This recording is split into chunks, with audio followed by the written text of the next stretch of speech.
When you use poor tactics, sooner or later the results will catch up.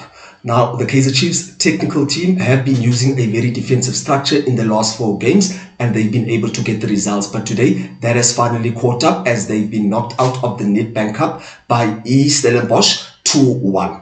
Now, from the onset, you could see that the Kaizer Chiefs coaches, they had a defensive mindset by starting 5 defenders, 3 midfielders, as well as 2 up front. On the same side, Stellenbosch, they also started with a very defensive formation with 4-5 as well as 1. Now, Stellenbosch, they were able to dominate the game from the onset, following the fact that the Kaizer Chiefs were not trying to play the ball from the back. We saw that Stellenbosch were pressing the Kaizer Chiefs high, and the Kaizer Chiefs defense, instead of trying to connect with their midfield, they were playing the ball long. Now, it did not take too long for Stellenbosch to hit the Kaizer Chiefs in classical Gavin Hunt style. Now, we know that Gavin Hunt, he does the same thing, whereby he gets the ball wide and he whips the ball back. Well, my side, what I do not understand is that you have got 3 centre-backs in Miguel, McCarthy, as well as Msimango. Yet none of the centre-backs are able to get to the ball. The ball is won by the opposing team. Obviously, when you have a striker, AC, who's out of position in Silva, fouls are bound to happen in the box. Also, by Kaizer Chiefs sitting playing 5, they've allowed Stellenbosch to take control of the game. Now, Stellenbosch, they took charge of the game through a penalty that was conceded by Silva. Now, after a goal, the Kaizer Chiefs, they do not change anything. They still remain by keeping a 5 at the back by 3 centre backs. And the same thing happened whereby the ball was lost, whereby you had 3 centre backs were there and 2 midfielders, and then the Kaizer Chiefs was punished by Utaitas. Now, to me, it doesn't make sense that you're going to have all of these ball players, but the ball you guys are not trying to play. Now, towards the end of the half, we saw that Stellenbosch had already 2 goals up. Coming to the second half, Kaizer Chiefs pretended like they were going to attack, like they normally do, by removing one of the defenders, Umako, and going forward. Now, my question is, if in the second half you can see that you are comfortable with 4 defenders, why would you, in the initial stage of a game, start with 5 defenders? Now, the subs that were made, we saw that they were brought on, but by that time, the game was already gone. In case the Chiefs, every time we saw that in the first half when they tried to play Ebola, that was with Umdu. Every single time they tried to play the ball on the ground, Umdu was able to get through, whether it was a wall pass by Usilva or even where there was space that was created. Now, my thing is with the Kaizer Chiefs, you can see that Usilva is always creating. You can see that he's moving off the ball, as well as he's able to trap the ball as well as score. So why are you not playing the ball for him at feet?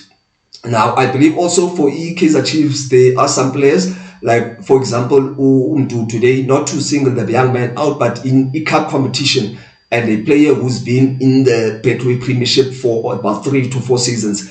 At this level, you need to be able to finish your opportunity that come your way. Now, a lot of people might blame youngster for what is happening, but this goes deeper in the fact that the Kaizer Chiefs, they do not have senior players who are willing to take on game. Now, even though we saw tactics that were used by by the coaches or Kaizer, as well as his assistant, were not on point, because from the onset you saw that they were looking to play the ball on long and defend. Why do the players not take responsibility and dictate a tempo of the game so that they can penetrate the defense of Stellenbosch? Now, Stellenbosch as well, they did not offer much after getting 2 goals. What we saw, Gavin Hunt, he was started doing what Kaizer Chiefs was doing, whereby he was also starting using 5 defenders with 3 centre midfielders as well as 2 up front.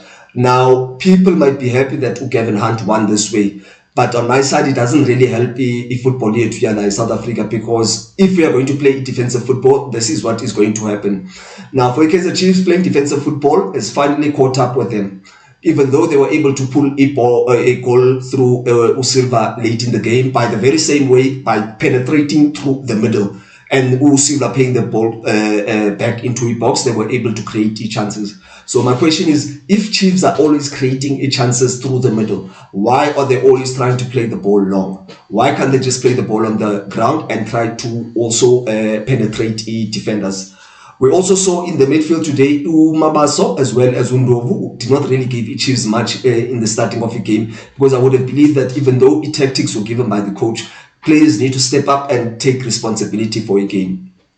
By the time that the game was 2-1, the Kaizer Chiefs were already out and Stellenbosch were just sitting, and it became a typical cup competition game where it was end-to-end stuff. But by that time, regardless of what happened, there was no structure for the Chiefs. You could not really see who is playing where, but they were rather just looking for a goal. So my thing is, going forward, the Chiefs, if they refuse to play through structure, what I'm saying is through build-up play, whereby the ball has to be started by back, and just have four defenders, and then as well as if wingers can take guys on and create opportunities. That is the only way that the Chiefs will play. But for as long as they play without a structure, nothing will change for the Chiefs. It was 2-1, 2 Stellenbosch, 1 to Kaizer Chiefs. If you like the video, hit the like button. If you disagree with the comments, hit the comment section, and then I will catch you on the next one.